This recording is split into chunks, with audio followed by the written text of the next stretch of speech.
दोस्तों, मध्य प्रदेश और राजस्थान से एक बहुत बुरी खबर ये आ रही है कि एक कफ सिरप से 11 बच्चों की जान जा चुकी है, जिसमें ये माना जा रहा है कि वो कफ सिरप सरकार ने बैन भी किया हुआ था। हालांकि वो कफ सिरप अब क्या ऐसा हुआ है कि वो कफ सिरप मार्केट में अवेलेबल है या फिर सरकारी अस्पतालों में भी अवेलेबल है, क्योंकि ये कफ सिरप जो मिला है इन बच्चों को सरकारी अस्पताल से मिला है।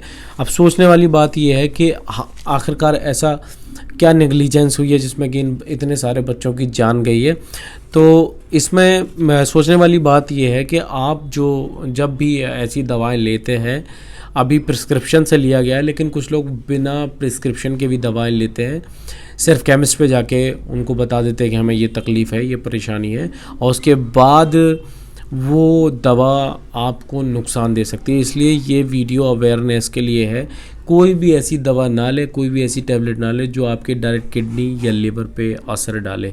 अब कहने का मतलब ये इतना हैवी सिरप था कि इन बच्चों के डायरेक्ट किडनी पे असर किया है और किडनी पूरी डैमेज हो चुकी है।